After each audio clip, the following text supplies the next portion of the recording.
మత్స్యకారులు ఉన్నారంటే ఎవరు గడప గడప కూడా రాలేదు. ఇలా ఉంది సమస్య అనేది ప్రతి ఒక్కరికి అడగలేదు సార్. అది కూడా ఎంతమంది వాళ్ళు వెళ్ళిపోతున్నారు సార్. ఇక్కడ ఓన్లీ ఫిషింగ్ హార్బర్ ఉంటే ప్రతి ఒక్క మత్స్యకారుడు ఇక్కడ బతుకుతాడు సార్. ఇక్కడ బొడగొట్లపాలెం అనేది ఉంది కదా సార్. అక్కడ ఓన్లీ జట్టి అక్కడ ఉన్నదనుకో ప్రతి పిసరమైన వలసలకు వెళ్ళిపోయి ప్రతి ఒక్కడ ఇక్కడ వెళ్ళకుండా ఉంటారు సార్. ఇక్కడ హార్బర్ ఉన్నదనుకో సార్ బయటికి వెళ్ళే ప్రసక్తి ఉండదు సార్. ఇప్పుడు ఎక్కడి నుంచి వెళ్ళి ఎక్కడికో 10,000 రూపాయల జీతానికి వెళ్తున్నాం సార్. అంతే సార్. చంద్రబాబు ప్రభుత్వం నుంచి ఇలాగ జట్టి కడతారని అంటున్నారు. ఇంతవరకు ఆ జట్టి చేసిందే ఏం లేదు సార్. జట్టి ఉంటే మీరు వలసలు జట్టి ఉంటే వలసలు వెళ్ళారు. నేను కూడా వేటకి వెళ్ళొచ్చు సార్. ఎందుకంటే జట్టి ఉందనుకో అవతల పక్క 2 వైపులే వాటర్లు రాలేస్తారు సార్.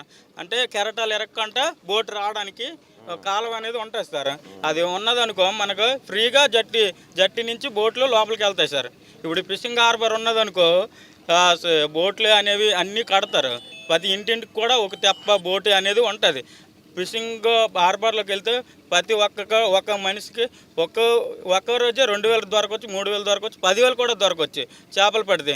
అదే ఇక్కడి నుంచి వేరే వాళ్ళు వెళ్తున్నారు సార్. ఇప్పుడు 10 లక్షలు అతనికి తెస్తే ఓనర్ మనకేమి ఒక తండేలు ఉంటాడు సార్. ఆ బోట్లో 8 మంది ఉంటారు సార్. తండేలకు వస్తే 25,000, నెలకు 30,000 ఇస్తారు సార్. మాకు ఉన్న కళాశాల సైడ్ తండ్రులు ఉంటే 10,000, 15,000 నెలకి ఇలాగేస్తారు సార్. అదే ఆదాయాన్ని ఇక్కడ ఫిషింగ్ హార్బర్ ఉన్నదనుకో మనము ఉండే ఇక్కడ మత్స్యకారులు అందరూ బతుకుతారు సార్. టిప్పుకి ఇలాగా వెళ్తాం, 20 రోజులు ఉంటాం, 30 రోజులు ఉంటాం బోట్లో సార్. నువ్వు కూడా ఈ పరిస్థితుల్లో అంత దూరం వెళ్ళాల్సి వస్తుంది. వెళ్తున్నాం సార్. ఇప్పుడు ఇచ్చే 3,000 కోసం ఊర్లో ఉండలేము సార్. వెళ్ళాలి సార్, మరి తప్పదు సార్. అది లాకి ఇప్పుడు పాకిస్తాన్ దొరికి వచ్చాను. అది తెలుసు. అట్లా కాదు పాపం. ఇప్పుడు ఒక్క పెన్షన్ మీద ఆధారపడి బతకలేరు కదా మా పాపం. ఏదో విధంగా ఉపాధి కల్పించాలి కదా. అవును సార్. ఇప్పుడు ఈ జనసేన పవన్ కళ్యాణ్ ఈ పార్టీ పుట్టింది. నేను ఈ జనసేన పక్కా ఉన్నాను సార్. ఇప్పుడు ఇంతకుముందు ఆర్ట్స్ కాలేజీలో పవన్ కళ్యాణ్ ఉంటాడు కూడా ట్యాంక్ కూడా ఇచ్చుకున్నాను సార్. స్టేజ్ కూడా ఎక్కాను. సంతోషం.